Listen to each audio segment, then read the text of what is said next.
أرض وصفها الله سبحانه وتعالى بالقرآن الكريم بأكثر من آية بأنها أرض مباركة. هذه نقطة مهمة جدا تنسف الادعاء المتعلق بالاحتلال. لماذا لا نكون نحن سبب في تحرير المسجد الأقصى؟ يمكن أن يكون قريبا وأقرب مما نظن. هل يحق لنا أن نتناسى مسرى النبي صلى الله عليه وآله وسلم؟ فلا يمكن أن نفرق ما بين فلسطين والمسجد الأقصى. رغم الحرب وآلة الحرب يعبر بكل طلاق لأن تربوا على حياة القرآن والإيمان. إنها البقعة الوحيدة في الأرض التي جمعت كل الأنبياء في مكان واحد. فإن نتيجة هذه المعركة سيكون فيه خيرا عظيما عليه وعلى شعبه وعلى أمته. الكل مبتلى، فهم بين جوع وقتل وتشريد، ونحن نبتلى بالنصرة والصدقة والدعاء. اليهود يعتقدون أنه لا يمكن أن تدوم دولة لليهود أكثر من 80 سنة. بحاجة إلى هزة قوية توقظهم قبل أن تحل عليهم عقوبة الاستبدال الإلهي. أمة أرسل إليها 3 أنبياء دفعة واحدة، فهذا إنذارها الأخير. لا ينصرون، هذا كان شعار الأحزاب. شو الشعارات اللي خرجت من غزة؟ معلش، وروح الروح، نحن الذين بايعوا محمد على الفداء. فالمسجد الأقصى يمثل علاقة كل مسلم مع جميع البشر. الصحابة الذين شهدوا الفتح حوالي 41، الذين استشهدوا فيها 38، الذين سكنوها 69. برنامج مسرى لجيل سيحرر الأقصى.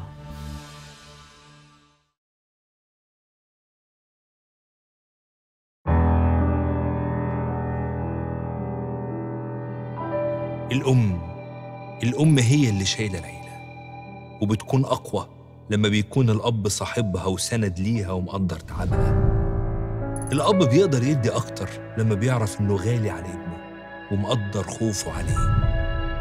الابن بيطلع أجمل ما فيه لما بيحس بحب أخته ليه وبيشوف حنيتها عليه. والبنت بتحس إنها ملكة لما بتتملي بحب واحترام عيلتها ليها. العيلة صحيح عدد من الناس، لكنهم روح واحدة وقلب واحد ورحلة واحدة بيعيشوها سوا. رحلة كلها حب ونور ورحمة مليانة بجمال الله. وقتها يقدروا يعدوا أي أزمة عيلة.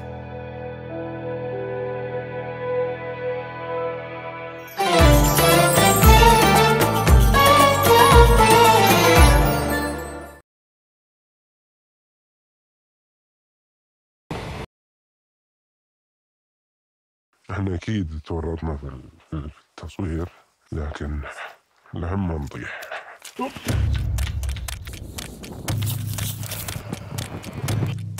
أنا مقتنع أن كل مجتمع ناجح سبب المرأة. أمي سبحان الله، يعني أنت في ابتلاء، لكن أنت عارف كيف تتعايش معه.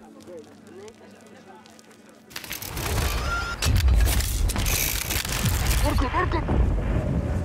هذه القرية راح يصير فيها تغيير كبير إن شاء الله. الخير سبحان الله لما يجي بلا مقياس. اللبس اللي لابسه هذا أنا بعز عليه. أملنا في كل مكان في العالم يكون في غيث.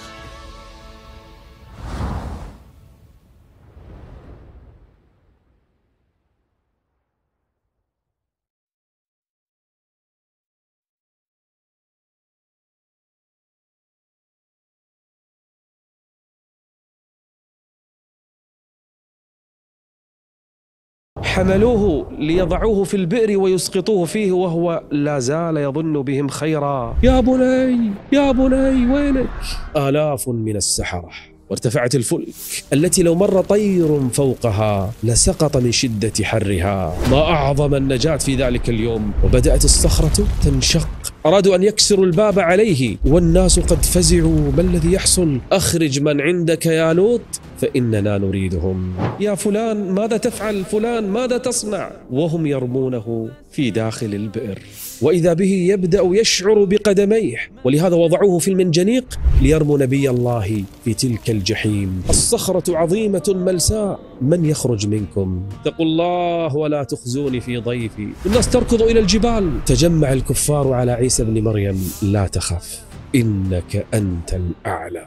فيلقي الله عليه شبهي. وآلاف السحرة رموا عصيهم فتحولت إلى ثعابين، وإذا بالرب يوحي إليه أن حرك القدمين. خاف موسى فيموت شهيدا. تلك الناقة التي هي ستكون آية من آيات الله.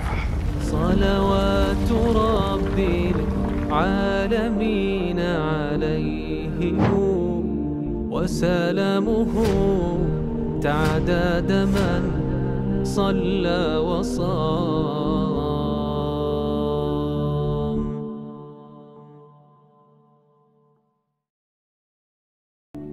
لو عجبتك ترشيحات النهارده اعمل لايك للفيديو وسيب لنا رأيك في الكومنتات، ولو لسه مش مشترك في القناة اشترك وفعل الجرس واستنى كل جديد. خلص الكلام، سلام.